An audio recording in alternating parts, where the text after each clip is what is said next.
Good evening, and welcome to another episode of What Nobody Told Me After 65.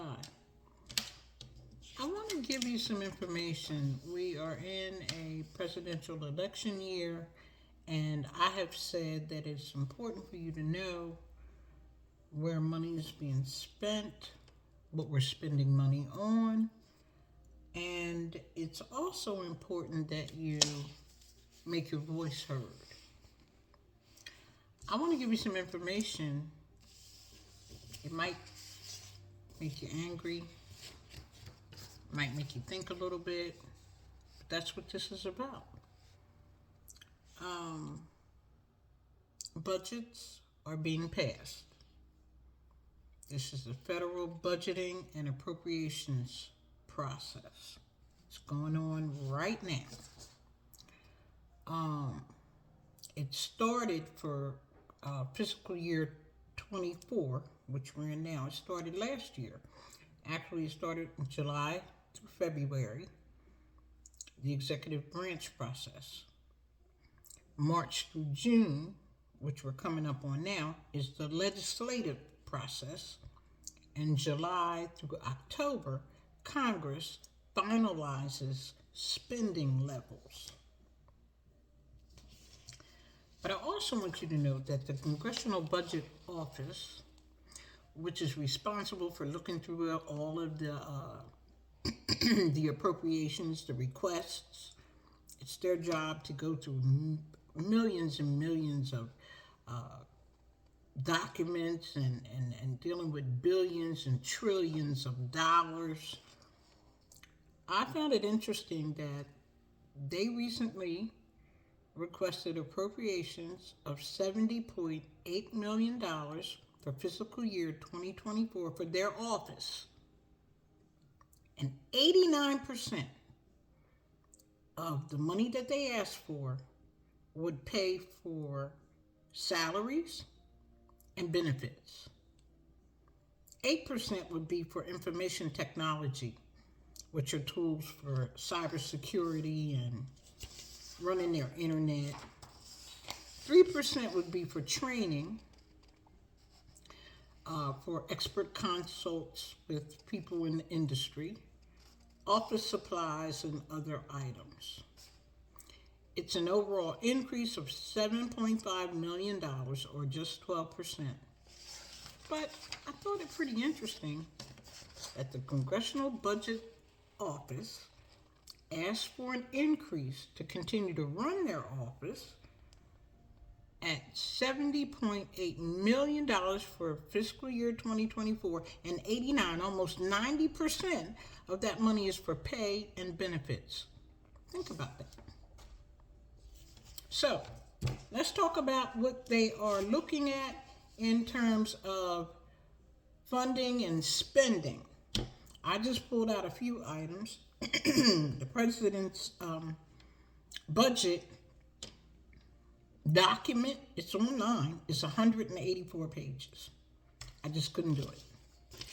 But I did pull out some tidbits, some things that I think are pretty important.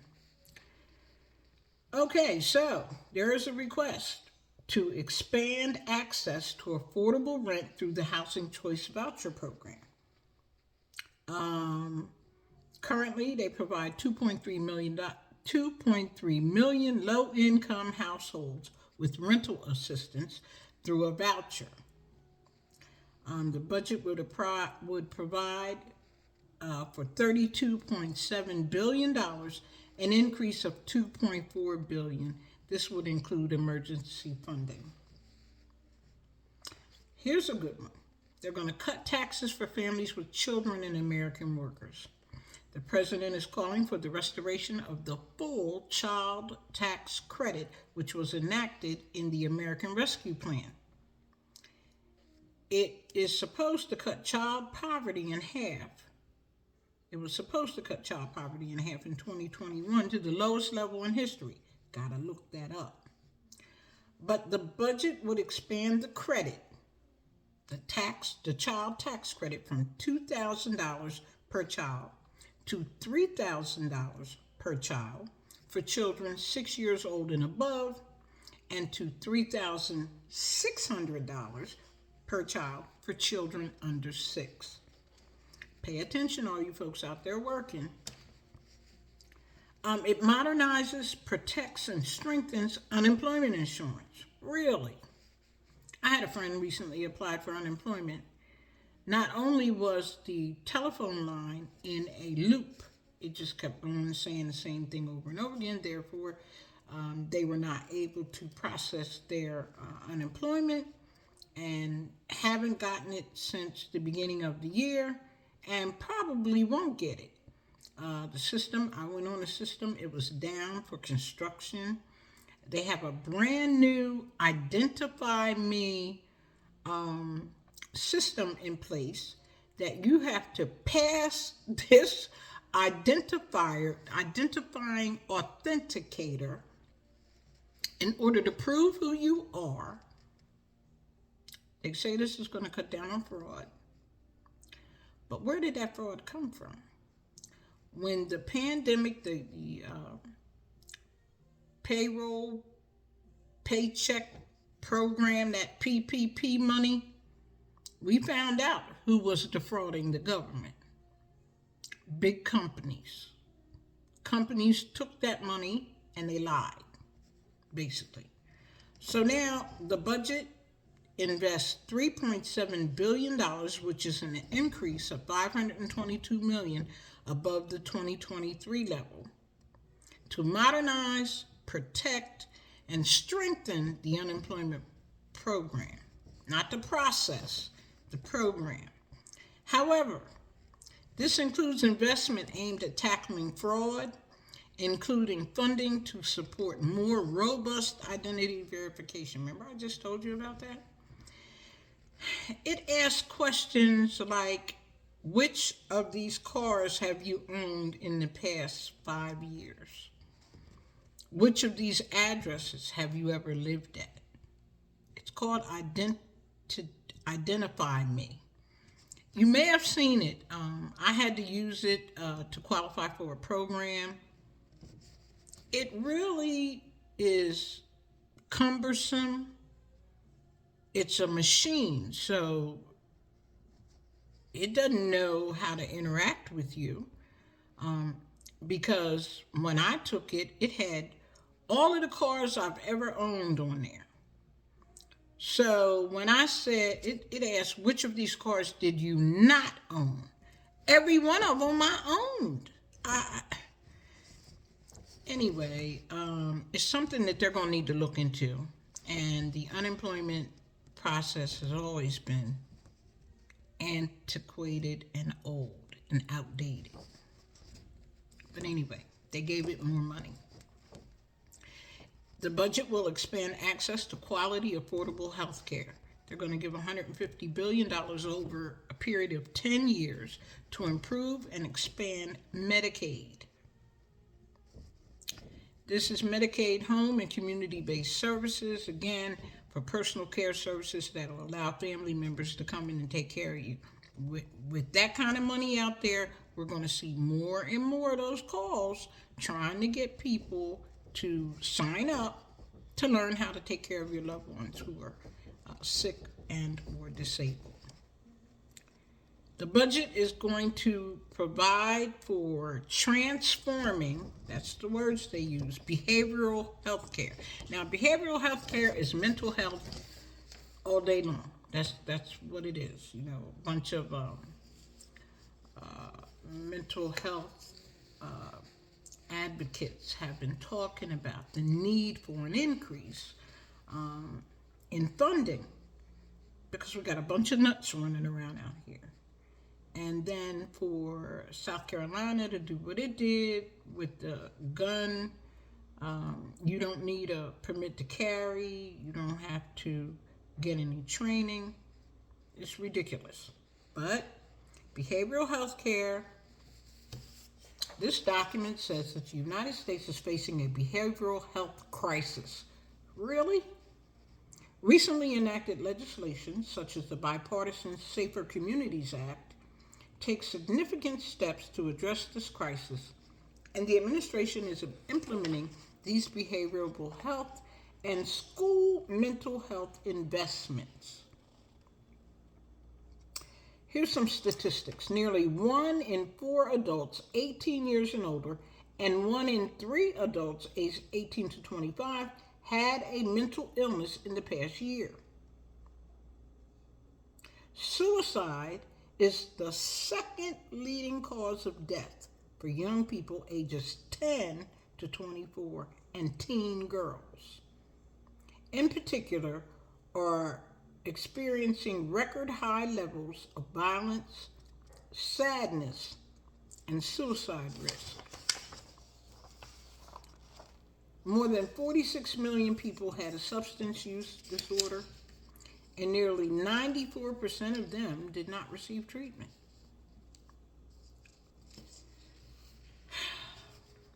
It's depressing, but I gotta tell you the truth. And this is the truth. If you want to look at it for yourself, you can go to whitehouse.gov, pull up the president's budget address.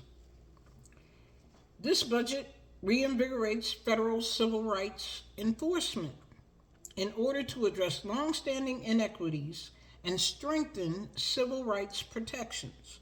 The budget invests $252 million, an increase of $62 million over the 2023 enacted level. That's peanuts. This budget invests in federal law enforcement to combat gun violence and other violent crimes. On one hand, we're giving them money to buy more guns. And on the other hand, now we're giving them money to combat gun violence. Doesn't make sense to me. This budget includes $17.8 billion, an increase of $1.2 billion above the 2023 level. It includes a total of nearly $2 billion for the Bureau of Alcohol, Tobacco, Firearms, and Explosives to expand a multi-jurisdictional to work all over the place in gun trafficking strike forces. Gun trafficking. This budget prioritizes efforts to end gender-based violence. Good job. They're going to propose $1 billion to support implementation of programs through the Violence Against Women Act of 1994. They're going to strengthen it, build it up, make it stronger. This is a $300 million or a 43% increase in funding over last year, which last year was the highest funding level in history. This program has been around since 1994, and last year was the first time they really took a look at it and pumped some money in it. This budget advances efforts to end homelessness. I'm all for that. To prevent and reduce homelessness, the budget provides $3.7 billion, an increase of $116 million over last year. This is for the Department of HUD, Housing and Urban Development. There's also homeless assistance grants to meet renewal needs and expand assistance to approximately 25,000 additional households, including survivors of domestic violence and homeless youth, so that they would be able to be housed under some shelter or some organization that provides units for housing of these populations. This budget would provide $505 million for housing opportunities for people with AIDS. AIDS is still an epidemic. It's still here. And they are still putting money there, which is a good thing.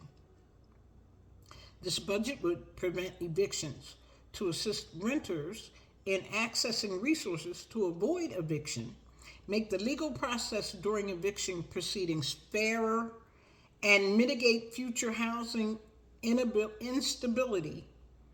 The budget will provide $3 billion in mandatory spending for competitive grants to promote and solidify state and local efforts to reform eviction policies.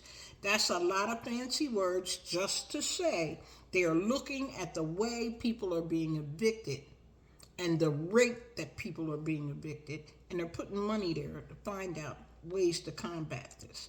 But we knew this was going to happen after the COVID, when there was a moratorium on evictions.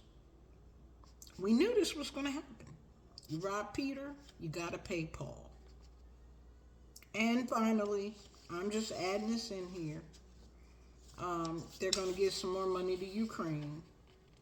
$6 billion to support Ukraine and the United States alliance with NATO, which is the North Atlantic Treaty Organization. And then they're going to invest in caregiver support programs. Again, those people that are calling who want you to join or become an employee of their company to show you how to take care of your family members, to the tune of $2.4 billion. This is the program of comprehensive assistance for family caregivers. This would include stipend payments and support services to help empower family caregivers, also of eligible veterans. Got to do more for our veterans, really. Seniors, veterans, children, these vulnerable communities are just overlooked. I hope this information has been helpful. I'm going to try to continue during the time of this presidential election to give you information so that you are an informed voter.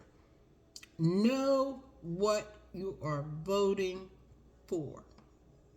Don't vote party. Do not. If it's been helpful and you have some comments, please leave them in the comment section below. Subscribe, share with your family. I need this channel to grow. I hope this information is useful. Thank you for listening. And remember, you don't know what you don't know.